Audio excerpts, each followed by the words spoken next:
Бүгүн Көкжаңгак шаарында кубанычтуу күн. Калада 30 жылдан бери каралбай келген Маданият сарайы капиталдык ремонттон кийин пайдаланууга берилип олтурат. Ачуулуу аземине УКМКнын төрагасы Камчыбек Ташиев, Жогорку кеңештин депутаты Жеңишбек Токторбаев, президенттин Жалал Абад облусундагы өкүлү Абсаттар Сыргабаев, Көкжаңгак шаарынын мэри Сыргабек Замирбек уулу, жергиликтүү кызматкерлер жана шаар тургундары катышышты.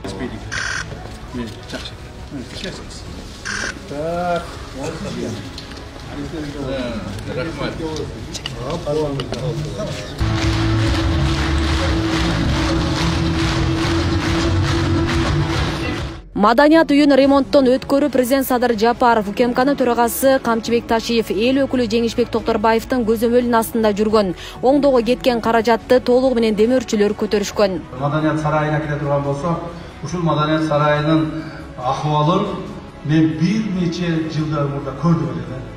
10 жылда болуп калдыбы, ушундай болуп калса керек. Шунчалык акыбалы начар эле, ошол эле маалда. Кийин андан дагы начар болуп кетти.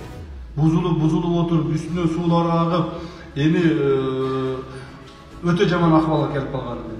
Анан ушул мына эми колубуз жетти эле, мүмкүнчүлүгүбүз пайда болуп калды эле. Биринчи пайда болгон мүмкүнчүлүктөн эле ушул нерсени оңдоп түзөдүк. Бул жерде ачык айтайын, эң чоң эмгек бул жерде мына өзүңөр шайлаган депутат Жеңиш Токторбаев. Бардыгы жасалган жумуштар урматтуу президентибиз Садыр Нуркожоевич Жапаровдун, урматтуу генералыбыз Камчыбек Кылычбаев Ташиевдин колдоосу менен болду.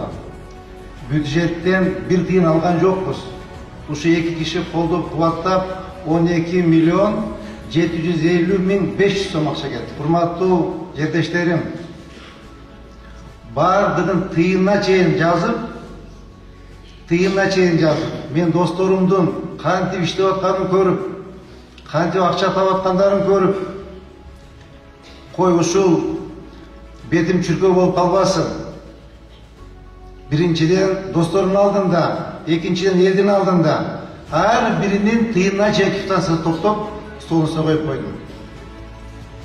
Эч качан şu elge деген акчаны элге сарптайлы, элдикин жебейлі деген максат менен. Урматтуу жердештер, залыңар куттуу болсун.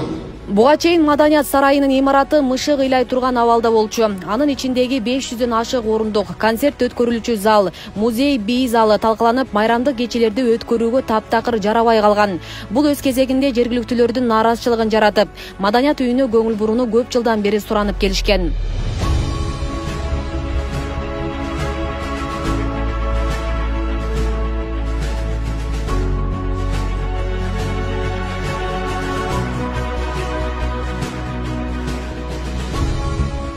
Көкжаңгак шаарынын эң көйгөйү эмне деп суроо элдер менен жүргөнүбүздө ушул Маданият сарайды айтты. Себеби Көкжаңгак шаарында акыркы 30 жылдан бери концерттер болбогон, эч кандай маданий иш-чаралар болбой, себеби Маданият сарайынын абалы авариялык абалда болгон.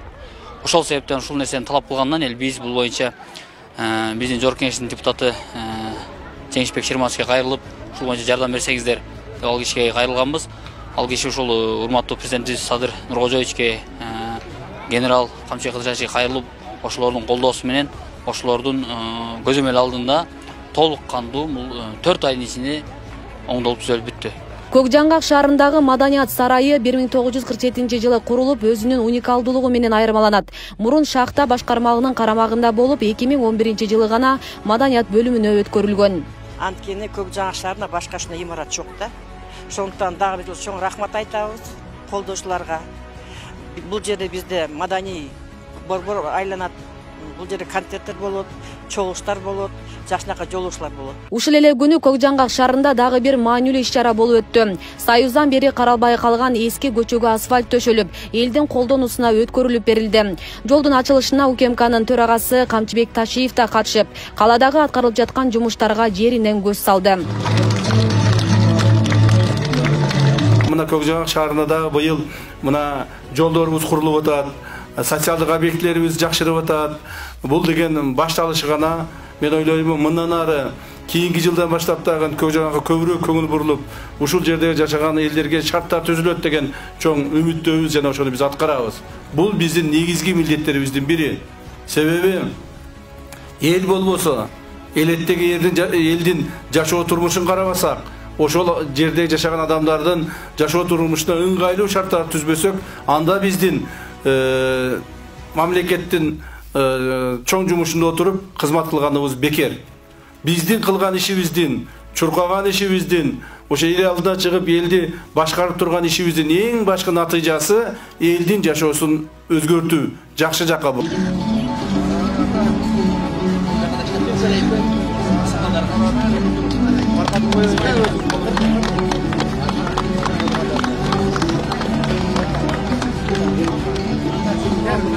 Mana жол силердики, уктуңарбы? Жол силердики. Ana, силердагы мендей болуп туруп, мамлекетке жакшылап кызмат кылгыла, ата-энеңердин тилин алгыла, уктуңарбы? Мына Чубак Ажы Жалилов атында көчөнү коюпсуңар. Şu Чубак Ажыдай чоң алым болгула. Şu Чубак Ажыдай ыйман жолунда жүргүлө. Элибизге, журтубузга кызмат кылгыла. Уктуңарбы, балдар? Ата-эненин тилин алгыла, жакшы окугула. Уктуңарбы? Жакшы окугула. Mugallimler dilini algılagan oşonda şaharыбыз мамлекетибиз өсүүнө. Кана качкырач балдары бир чуркасын көрөлүк. Кимин кыйын чуркайды экен?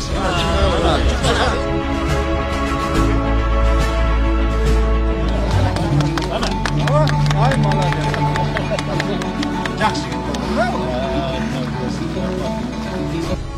Бейле кетсек, окуучуларды мектепке алып барган жолдун асфальттоо ишине номер 31 жол тейлөө ишканасы тарабынан каражат бөлүнүп, жумуштар аткарылган. Учурда элдин талабы менен жаңыланган көчө эски аталышынан Чубак Ажы Жалиловдун атына өткөн.